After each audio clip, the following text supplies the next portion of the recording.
That was probably the most basic Martinsville race I think I've ever seen, and I've seen a lot of basic Martinsville races. Lesson from the brain, seeing the beauty through the.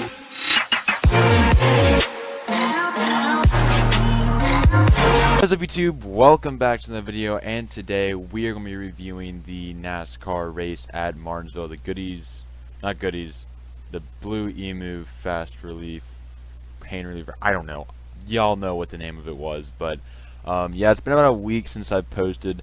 I went on a 3-day streak, and then now I went on a week streak of not uploading. Didn't really have any ideas. I am getting some. I think I might have one out in the next couple of days, but we're going to go ahead and review this. It's been a couple times because I wasn't able to watch Atlanta, and then whatever the last race before that, Bristol, I wasn't able to. So yeah, but finally back with another recap, and let's go ahead. If you guys like it, make sure you like, hit the subscribe button, and comment down below your guys' thoughts on the race. And let's go ahead and get right into it. So let's go ahead and start out with the race recap. It's not going to be that quick. Logano dominated early, and I honestly thought he was going to win after that. He looked really fast. He's getting a lot of big cars a lap down, and they just got the setup perfect there at the beginning. He was still fast throughout the entire day, and as you see, he still got a top 5, but he never would show the same speed that he had in the first stage. I mean, he was really fast. He pulled away from everybody and was damn near, he definitely had over half the field lapped at that point. A lot of cars that start at the beginning as well, like Denny Hamlin, Brad Keselowski, Kyle Busch, Ryan Blaney, all seem to have Eric Almirola, all seem to like just miss the mark on the setup. And I think that's kind of an attributing to the fact that this is the first Martinsville night race, so they had to kind of maybe try and adjust to the conditions. You could see that with Ryan Blaney, because Ryan Blaney, once the lights went down, he was probably the fastest car on the track and maybe could have won this race had he not gotten a speeding penalty. Anyways, so it seemed like in Denny Hamlin and Kyle Busch, we would not see from them from basically the rest of the race, except the occasional they would, point out that they're 2 laps down. Brad Keselowski, on the other hand, would make his way back up, but that's beside the point. There was a lot of cars that had bad setups, and like I said, Martinsville is probably one of the hardest tracks to really set up for, I would say, and combine that with the fact that it's the first ever night race, I just think that was a bad combination from those. Johnson would actually storm to the front early, and he would come back in stage 2. But underdogs like Matt DiBenedetto, Corey LaJoie, Michael McDowell, and Bubba had great starts charging through the field, and all were in the top 10 in stage 1. Pretty much all of those mentioned, except for maybe Corey LaJoie, would actually remain just outside the top 10 throughout the race. So Bubba, he was in the top 10 more than he wasn't in the top 10. Had a really great race. I know it was a very special race for him, so it was pretty nice to see kind of that storyline play out. Logano would win stage 1. Logano would dominate the first part of stage 2, but then Jimmy Johnson wouldn't fall as far back as everybody else did in second stage, and about halfway through his car was faster, and he ended up passing Logano and winning the stage. Now everybody's like, oh, maybe Johnson will get this win. He seemed to have trouble with the short run, but his car was just never the same after that. After winning stage 2, it just never was the same. Still fast, but wasn't the same. Logano would take back the lead, but then Blaney would lead some. Then I believe a caution would come out. MTJ would end up with the lead and never really looked back after that point. And yeah, the epic victory royale for MTJ. He would get his first win of the season, which is pretty big because he's had kind of a rough start to the season, and an un-MTJ like what we've come used to seeing MTJ be like start to the season. There's a lot of questions with his new crew chief, but they kind of maybe silenced those today with their dominance in the second half of this race. Also, there's a really weird celebration with music and strobe lights at the end. I thought it was pretty cool, but also very weird. Just not something you're used to seeing. So, but I thought that was a little different. Something, at least they're trying something new with this, whole pandemic. So, shout out to Martinsville for that. Alright, so here is our race results. I'm sorry the text is a little distorted. I don't know why it's so distorted, but it's distorted. My bad. Obviously, Truex getting the win there. Like I said, it's a good statement win for him. Hopefully, this starts a little momentum going for him because he's had a pretty rough start to the season. Ryan Blaney, second place. Great day for him. I'm telling you, I think he was faster than Truex there. Obviously, not at the end. I think he kind of wore his tires getting back to second. But had he not gotten that penalty, he might have been. He was definitely faster than Keselowski and Logano and pretty much everyone else behind him. That's why he was up there. So It's kind of frustrating to see Blaney finish second in the sense that he maybe could have, given Truex something if they were to battle, but still second place considering he went back to the back of the field, back to the front, back to the back, and back to the front. It's just, great finish there. That's probably almost the best possible finish you can get anyways, but considering that, even better. Keselowski third place. He kind of did the same thing as Blaney. He fell back and kind of came back. There was a second, he maybe thought he would win, but he was just a top 5 car. Logano, we said in the beginning of the race, he looked really fast. Still fast throughout the race. Maybe get a second place there. Finished up 4th. Great top 5 day for him. Same for Chase Elliott. There wasn't really any point where we thought he was going to win. We always knew he had a top 5 car. Never really left the top 5 all day, and a great day for him. Basically the same as Atlanta, I believe. I didn't actually watch the Atlanta race, so I don't know.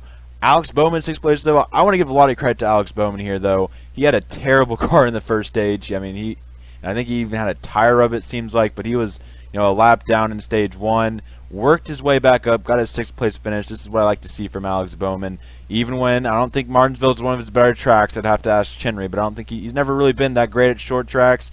He's never really been a great Martinsville guy.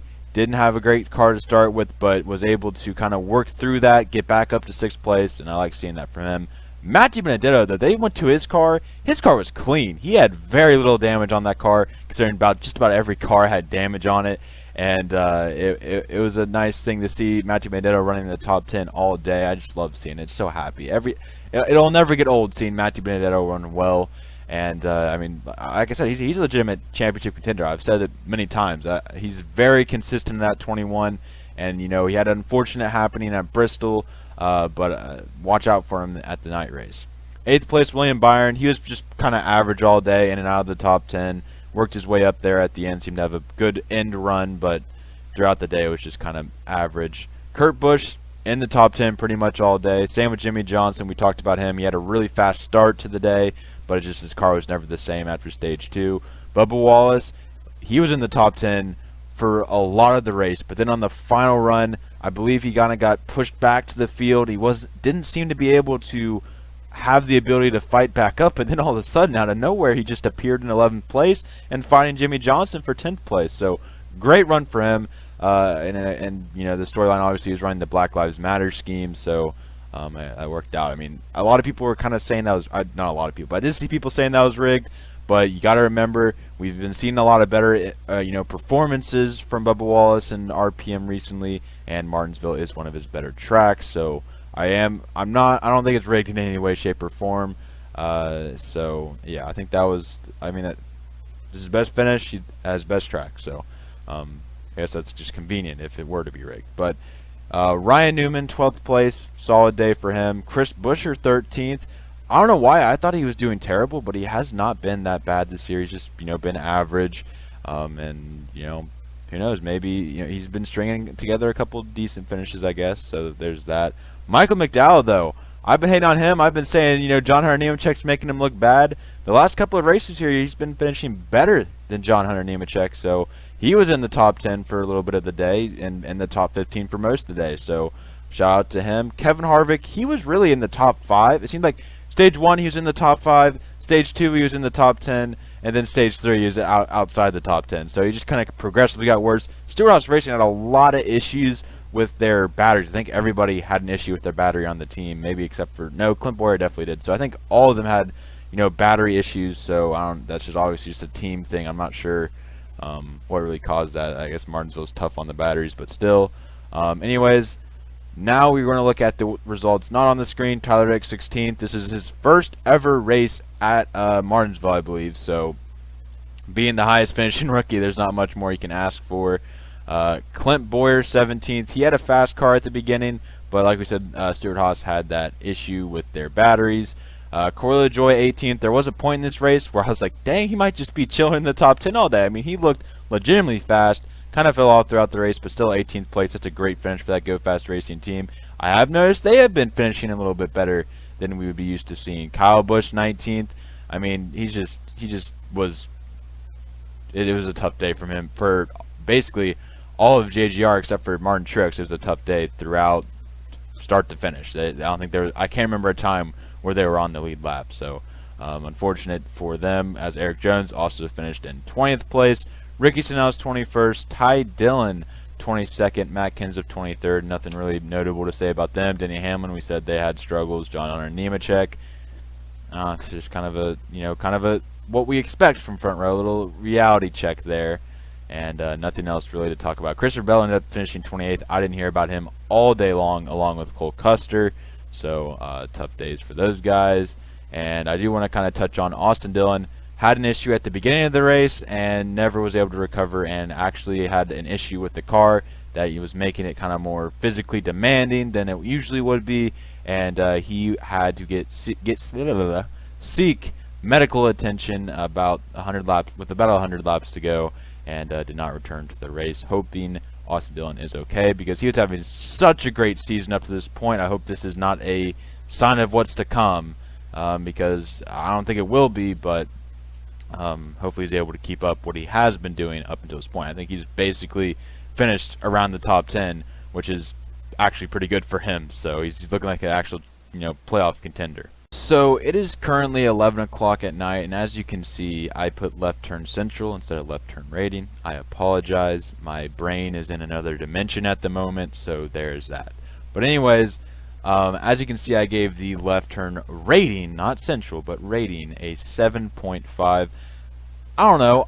In my opinion, it was just an average Martinsville race. It was a great race overall, as you point it to other races throughout the season. I just think it's middle of the pack. If you compare it to what I would say the best race of the season be, I don't really know what is the best race of the season.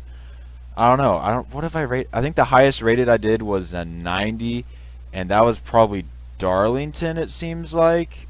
I'm sorry, I can't remember, but if that was the one I did 90, comparing it to that race, I would say it's just a little bit behind. And like I said, I feel like it's just an average Martinsville race. I've seen better Martinsville races, but I've seen plenty worse Martinsville races, so it's just a middle of the pack as Martinsville goes.